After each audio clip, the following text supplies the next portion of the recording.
To ensure that you do run a good usability study, there are a couple ways to sort of ensure success. One of the things that I would encourage you to do is not to think too hard about the activities that you ask the participants to conduct. And so you don't want to intentionally trip them up or make it hard for them to do something. I only ever give activities that I know are possible to be done in an interface, because I don't want to make users feel like they're being tested. This is really truly a test of the interface itself. And so by far the best way to think about it is, what are the top things that all our users must be able to accomplish, and can they accomplish those? And sometimes that means breaking things up between different site sections or running a really long study.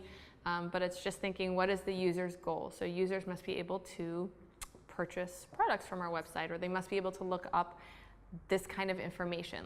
Another way to make sure that your usability study is going to be successful is to make sure that you're testing with your actual users or your target audience. And so I ran a study years ago in my last job where we were testing an auto insurance website, and we had recruited people who made the decision about auto insurance in their household, but somehow this woman had kind of slipped through the cracks from our recruiting agency, and she sat down and we started talking, and I gave her the first activity, and she immediately was like, oh, she kind of looked confused and was like, you know, this is something my husband takes care of. I'm not the one that makes this decision in my household. And so we stopped the study short there and said, well, thanks for coming in. It's really helpful. I actually did end up giving her like 1 or 2 more tasks and asked her a couple questions, because I was curious, for someone who has no idea about auto insurance, what she would look at. But her insights and findings aren't, she's not a user of the product, so she doesn't make a good participant in the study. One of the additionally hard things in usability testing and watching usability testing is that people like to give their opinions, especially if you, and as you do, encourage them to think out loud and share their thoughts as they're working. You'll notice that participants, and some more than others, will have really strong opinions about the design.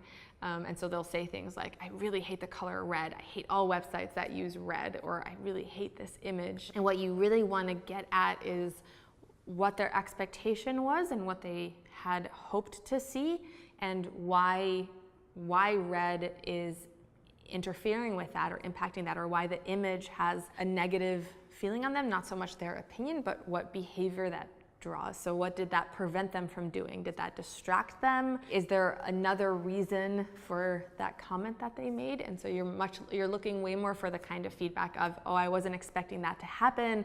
I wasn't expecting to have to sign in now. I wasn't expecting that pop-up to appear, or I was trying to click on that. I don't know if my click was registered because this image appeared on top of that. I do tend to take notes of their opinions, because it does impact, like if for some reason people have a really strong negative reaction to the look and feel of a website, that does cause usability problems.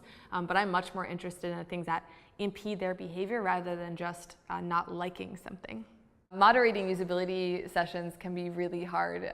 It's really hard to just take a step back and let the participant go and do, and have them just kind of try to figure it out. You definitely have a tendency to kind of want to step in and help them, especially if they're really nice people and they're struggling to use a system. You want to be like, oh, but just click that button, it's right there, just click it, it's okay, that's the one you want. What I tell myself is to count to 10 before interrupting, before saying anything. And so I ask participants to think out loud at the beginning, and then when they don't, or they're not sharing their thoughts, I still tend to try to wait, because more often than not, they'll kind of vocalize what's happening. There are definitely situations where you have to prompt someone and remind them. So even just saying a simple, like, remember to tell me what you're thinking as you're using this. I like to give that reminder at the beginning of a new activity. Sometimes it helps to say that during an activity as well, or even just any thoughts as they're working. Like any thoughts, if they're not sharing what they're thinking, that one works really, really well. And again, when you're observing sessions, moderating usability sessions, watching recordings, I can't stress this enough, but it's really important to note what's working well. That the point of usability testing isn't just to point out all the things that are wrong, because you're giving advice to the designers, or maybe you're the designer yourself, as to what should be changed to improve the experience. And if we spend the resources changing things that aren't broken, we're wasting our time. So we should be spending the time fixing the stuff that needs to be fixed. And so that's why it's just as important to focus on what's good and what's working well so that that doesn't get changed. This is also really helpful in thinking of future designs, because if you've done X number of usability studies and the way you design sign-up forms just works really, really well, then that kind of becomes your design best practice and your pattern library to use in future designs.